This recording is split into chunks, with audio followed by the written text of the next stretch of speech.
Poštovani gledalci kanala Putev istine, Adoks kao i uvijek donosi ono što ne bi trebao niko da donosi. Nažalost, u državi u kojoj živimo dešavaju se stvari koje se nigdje na svijetu ne dešavaju. Možda u Sjevernoj Koreji i tako sličnim državama. Ali u Bosni i Hercegovini, državi koja se smatra demokratskom državom, da ljudi žive na način na koji žive, bez da sistem i država rade išta da bi to popravili, to je jedna velika sramota. Ja se nalazim u domu porodice Čamdžić. Sa mnom je gospodin Hasan Čamdžić. Koji svi me znaju. Malo se sam primaknuo. Svi koji me znaju me pod ekrema. Moje pravo ime Hasan.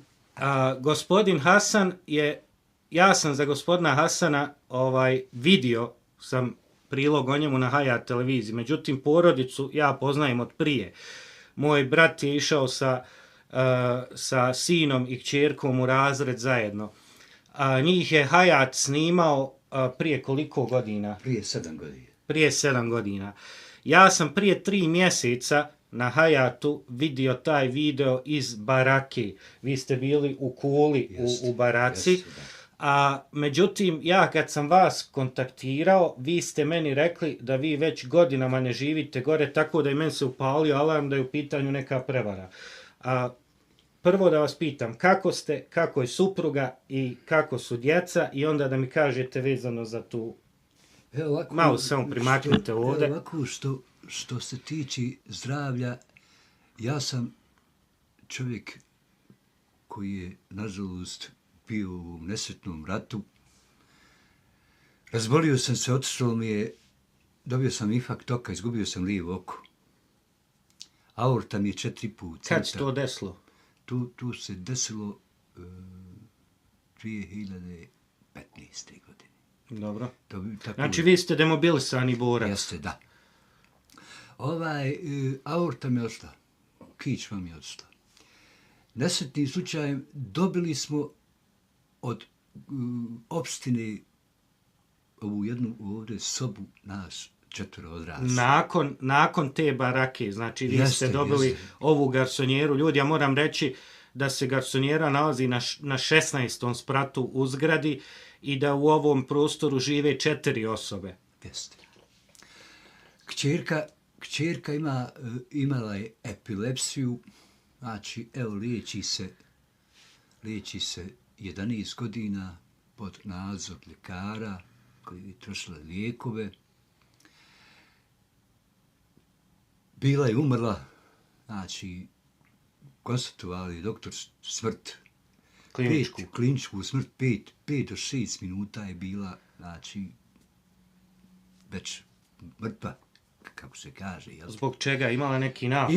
Dobila je taj napad da je faktički gotovo jezik pregrizla. To je stres, ta epilepsija i to sve.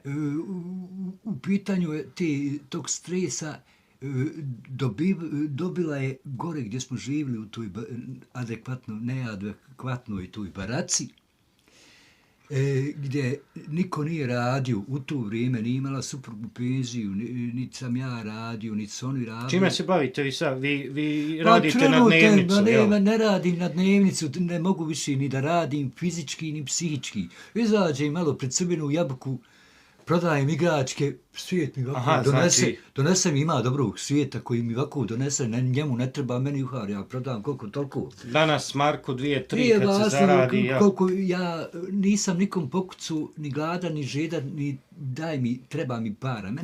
Meni pare sve ovog svijeta ne mogu da pomogu. Ne mogu zdravlje riješiti. Ne može zdravlje riješiti. Supruga se razbolila, ona je nervni bolesnik, od tih silnih deložacija koji smo imali 2002. godine stanovali smo u Miladijama u baraci, gdje su nas istjerali 3. januara 2002. godine na minus 15, snijeg 70 centi. Došli su zatvораši iz zatvora, milicija, tad su nas istjerali. To isto bio opštinski smještaj.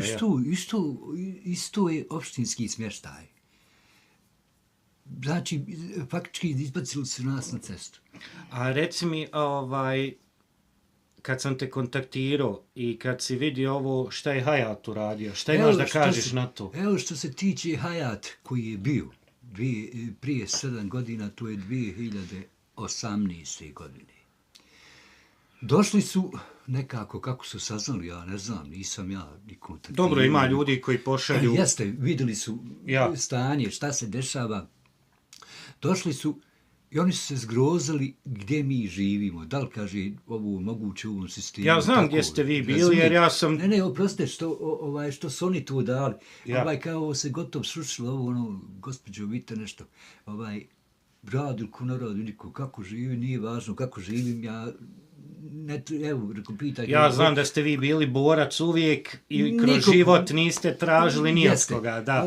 Oni su došli i donijeli su paket i donijeli su nešto, ne mogu se sjetiti koliko nakon tih 7 godina šta je bilo, nešto malo novca.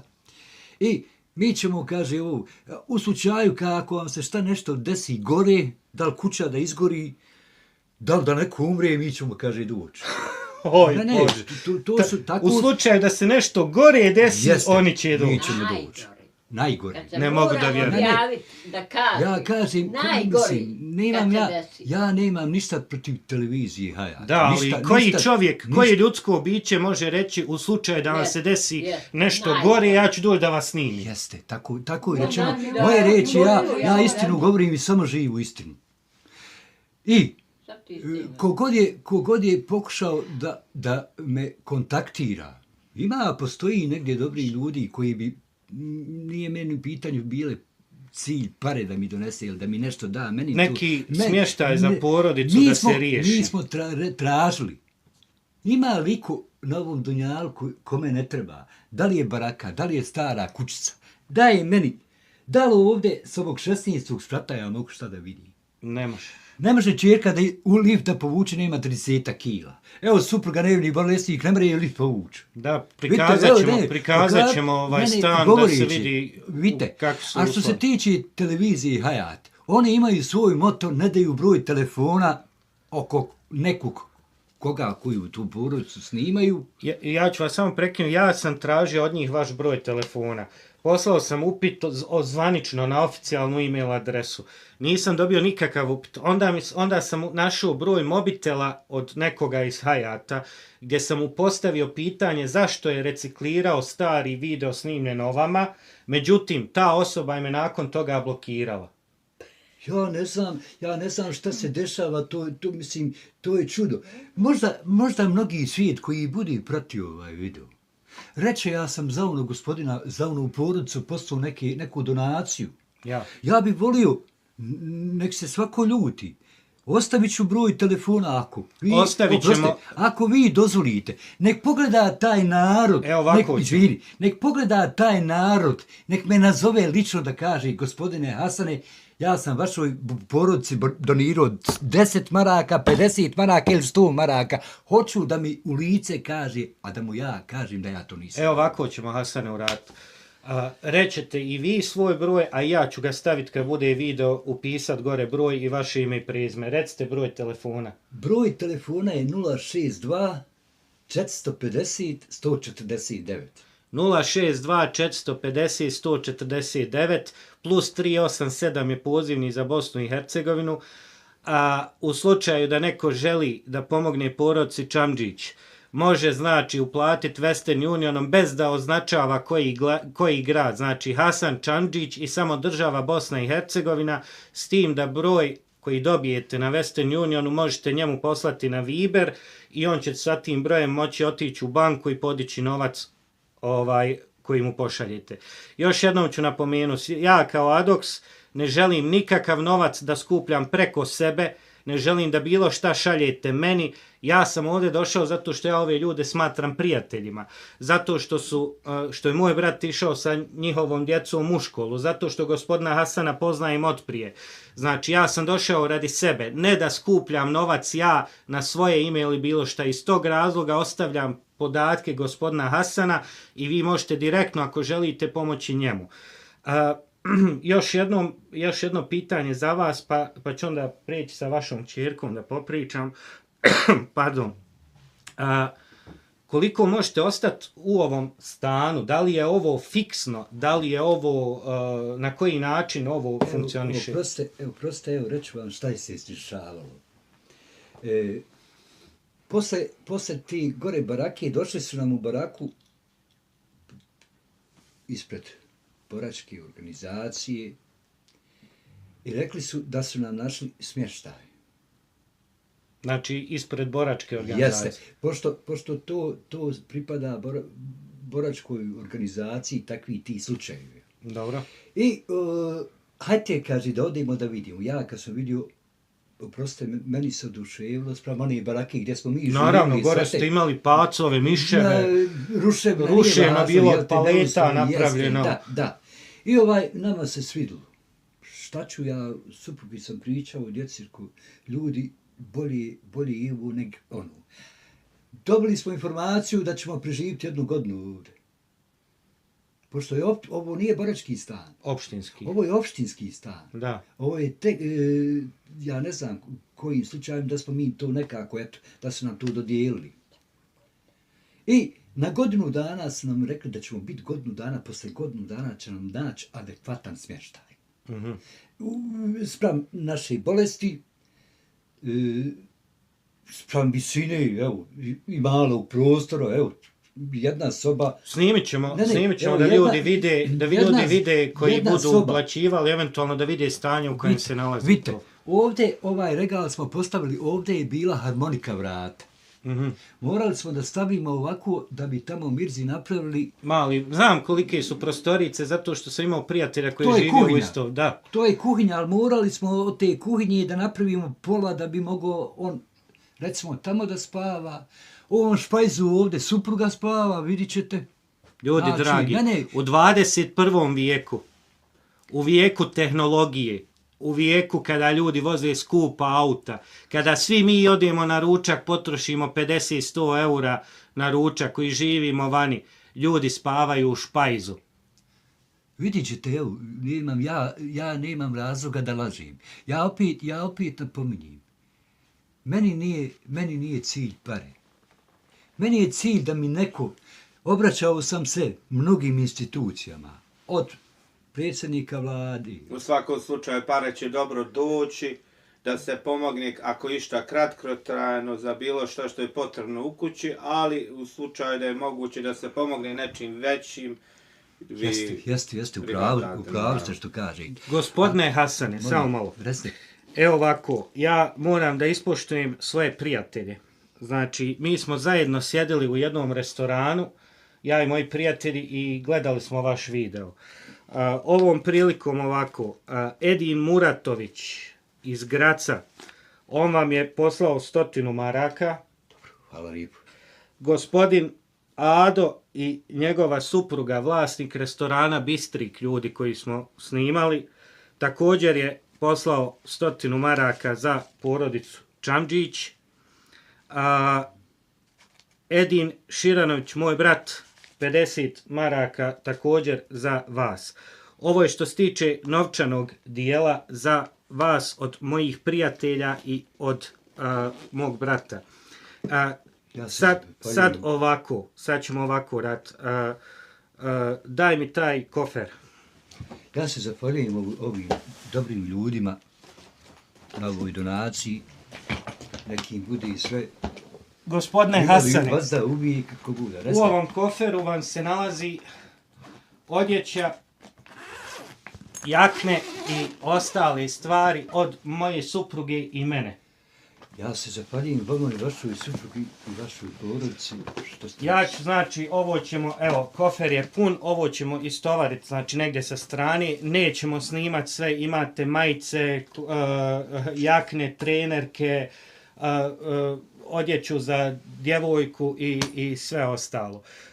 Što vam bude potrebno, znači, ovdje. U onoj kesi koju sam tamo donio, to vam je poklonila jedna gospođa iz Lukavca. isto u pitanju je odjeća i to. Zahvaljujem se. Što se ovoga tiče, ovo je većinom markirana odjeća i to u slučaju da vam nešto ne može, prodajte. Nema više, Znači- gotovo što je bilo, vidite šta se Ja bi dešava. zamolio sad Mirelu malo da dođe. Bujru, evo izvoli.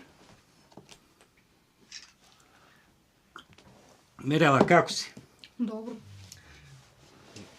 Kako može biti dobro? Mislim, dobro, ja čovjek kaže. Dobro je. Kako se živi danas u Bosni, sve u svemu dobro je. Mirela, vidim da je te potreslo ovo vezano za Hayat i ovo sve što se... Pa jest, kako nije. Tvoje prve riječi su bile iskorištavaju nas i uzimaju novac na nama i tako te stvari. Prvo da ti pitam kako bolest, je li okej?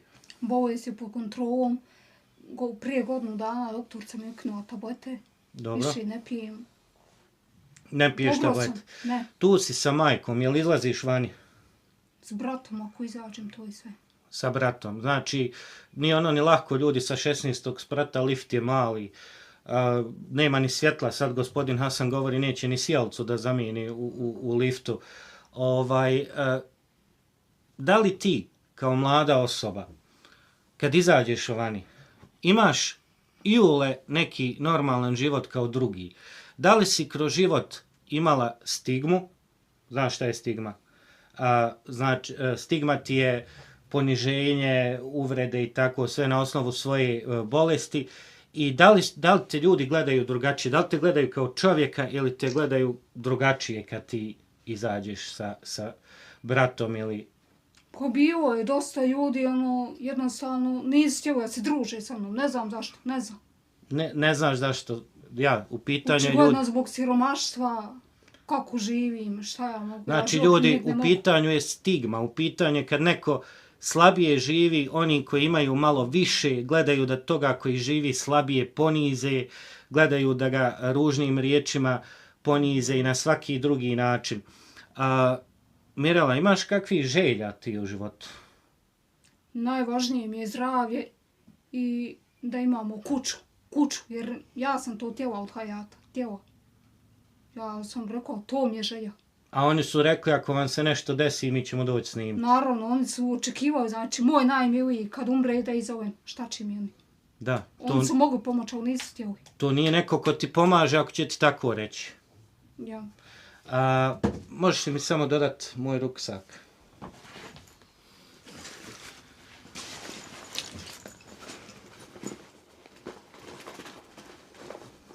Mirela, ovo ti je od mene poklon za tebe. Nisi, trebao se trošiti, pa nisam. Ovo ti je punjač, u pitanju je nov telefon, ja sam ga morao staviti u ovaj oklop zbog granice. U pitanju je nov telefon, 8 giga rama, 8 procesora, kupljen u Austriji. Ovo ti je da ti ne dajem novac, evo novac su ljudi poslali. Vidio sam na Hayatu da si imala želju, da želiš da te ljudi, da zapamtiš nekoga, da te neko obraduje sa nečim lijepim. Pošto ide nova godina, idu praznici, želim da ti i tvoja porodica provedete praznike koliko god možete. Dobro? Jer meni slušat vašu priču nije lako. Znači, meni lično nije lako slušati vašu priču. Istog razloga ti je poklon od mene mobilni aparat, otvoren za sve mreže i nadam se da ću ti makar malo razveseliti novogodišnje praznike.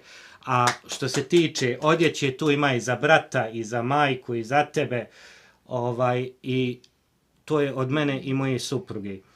Naravno, mi ćemo ostati u kontaktu, majka ne želi pred kamere, jeli?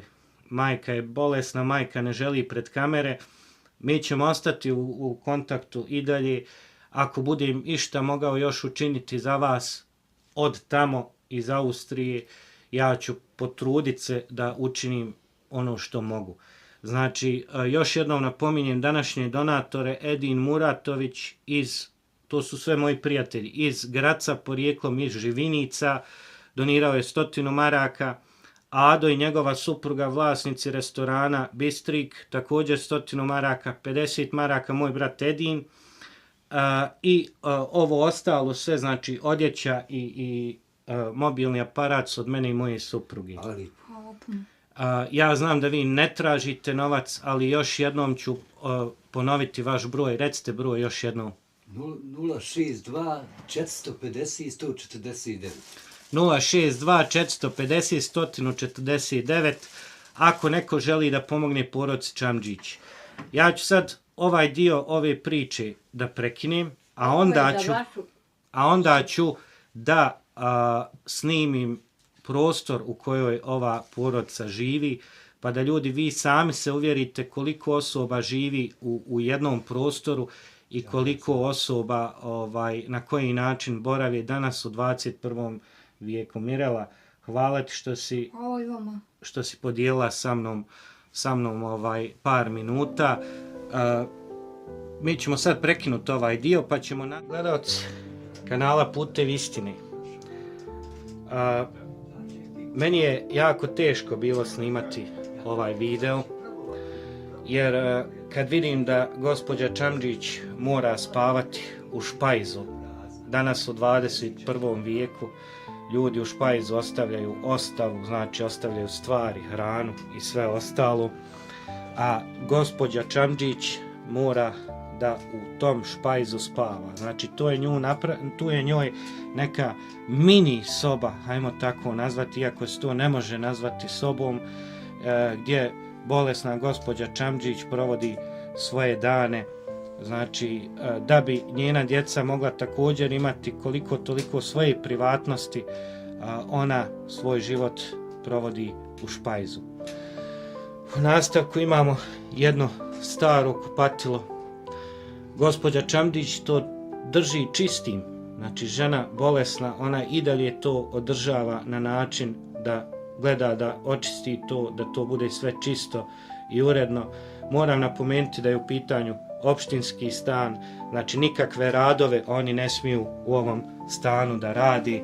Ovdje imamo neku malu kuhinjicu. Evo vidite, znači u kakvom stanju je kuhinjica. Evo tu Mirza spava. Ovdje su, kao što su rekli, pregradili jednim ormarom dio sobe gdje je bila harmonika i u tom malom djeliću sobe tu spava njihov sin Mirza. Znači on boravi u ovom dijelu ovdje, a njegova majka nažalost boravi u špajzu. Gdje nam Mirela bude? Mirela je sa mnom tamo u velikoj sobi. Mirela znači bude sa ocem u veliku. Vidite, to je mala kuhinjica, mogu dvije osobe, samo je to proći tu se ne može ništa puno ni uraditi. Recite. Ništa. Ovo je taj glavni prostor, znači glavni prostor u kojem oni borave. Gospodin Hasan je rekao kad mu neko pokloni igračke i tako te stvari, on na taj način pokušava da zaradi za svoju porodicu tako što ode ispred poznatih objekata ili ispred pijace i onda gleda da proda neku od ovih igrački za par maraka da bi svojoj porodici zaradio hljeb ili kruh. Evo, ja se nadam da će ova odjeća makar malo pomoći vašoj porodici da budete u ovim zimskim danima bolji. Ovo sam malo pregradio radi zime, vidite šta sam stavio. Ovdje je puhalo, jeli? Nema, ovo je... Izolacija nikakva. Nema ovdje ništa, ovo je bilo otvoreno sve. Ja. Golbovi su ulazili ovdje, mi smo silom prilika morali taj komadnik da stavimo. I već kako je se zima stizala, ja sam pomalo... Ja vidim da ste lijepili kartone i... Pa ne, ja ću pomalo, razumijete, radi zime, pošto je ovo stara stolarija, nevrijeme oluja, ovo se trese ovdje. Da, znači, hem je i slabo i grijanje. Znači, stara stolarija. Mislim, ne znam šta vam ljudi dragi, znači 4 osobe, a i gospodin Hasan je sam. Evo, pokazat ću vam samo na kojoj visini se to nalazi. To se nalazi na 16. spratu zgrade znači da jedna bolesna porodica mora da živi na 16. spratu zgrade kad oni mogu izaći vani. Koliko vaša porodica, evo još jedno pitanje možda za kraj, koliko vaša porodica puta u mjesecu izađe vani? Za 4 godine supruga izašla 3-4 puta. 3-4 puta. 3-4 puta. A Znači faktički vaša supruga ne zna ni šta se dešava vani. Ne. To je, Samo ja, što se tiče, ja moram sve obaviti. znači sve je na vama. Da nju, kćerku, da vodim redovno na kontrolu, ja idem po doktorima, ja moram ići, moram otići 5 km pješke u čaršiju da bi kupio za kući što treba, 5 se vratiti, to je 10 km, mi smo izdvojeni, mislim, čitavu noć, trese se kuća. Gospodine Hasane, Molim. ja ću vas zagrliti tako smijem. O Bože, zašto da ne? Vi ste jedan veliki čovjek, veliki borac i još ovim putem pozivam sve dobre ljude ko može da pomogne porodici Čamdžić, ostavit ćemo i napisat ćemo broj na ovom video, a imate broj i u samom video zapisu, gospodin je to rekao, još jednom napominjem, niko ništa meni nek ne šalje, da mene ne kontaktira, znači direktno gospodina Čamdžića. Gospodin Čamdžić ne traži novac, ali sami vidite u kakvom, znači u pitanju je skroman čovjek koji ne da mu ponos da traži, ali sami vidite u kakvoj je situaciji gospodin Čamdžić i ja bih zamolio sve dobre ljude ko može da Westernom pošalje i da mu se javite na broj telefona i da im olakšate koliko god možete. Hvala vam. Hvala i vama, hvala i gledalcima koji će imati neko razumijevanje, ali opet ja da naglasim, ja nisam ratni profitir, niti sam bio. Da je, nažalost, da nije bilo ovog rata, moja supruga radila u dječjoj bolnici, ja sam radio u urbanoj kući na Bulevaru, ja bi otišao u punu penziju, supruga bi otišla u punu penziju. Koliko imate godina staža? 25 godina. 25 Jasno, godina. jasno. Da li imate pravo na penziju kad dođe? Ima, sad ako Bog da je zanovi. Koliko vam fali još? Ništa, ublizu je. Ali u pitanju meni nije ni penzija, ni ovo. Nama je u pitanju moje zdravlje, moje porodici. Da mi je onda negdje, da ima neka šupa, ja bi u onoj šupi živio. Samo da nisam ovdje. Znači, faktički oni su vas iz lošeg prebacili u još lošiji. Jasno. Znači ovdje mi je mjesečno, ja moram platiti minimalno 400 maraka režije. Vi plaćate opštini što živite ovdje? Plaćam, kako se zove, po kvadraturi, nije to nešto, neka sila novca, to je 45 maraka.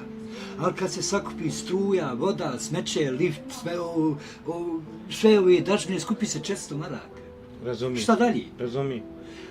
Gore ja i nisam imao toliko, znači mogu sam izaći u avliju da sjedim, nešto bi radio, ovako sam gotov pobjeli, ja sam nejedni bolesnik, se liči na neuropsijatriji, ali ja ne lažim. Kad čovjek nema... Šta? Evo sad otvorim prozor, ja mogu poletku uticao da. Nemojte to. Ne, ali govorići. Razumijem. Više nemam snage, nemam volje. Mislim, ja istinu ću reći, da nije samo rata bilo, ja bio gospodin. Gospodin bi bio. Dok su neki svoje kosti ostavljali širom Bosne i Hercegovine, neki su se bogatili na tome. Nažalost, to je tu takvo stanje. I mnogi će se pitati, gledalci, mnogi su se pitali, kako se nisam mogao snaći. Ja nisam bio ni lopov, ni kriminalac. Ja sam išao čisto da se borim za ovu državu, pošto je ovo jedna lijepa, jaka država. A mnogi je ne razumiju. I kriminalci je vode. To je tako. Hvala vam gospodine Čamdžiću za ovaj razgovor.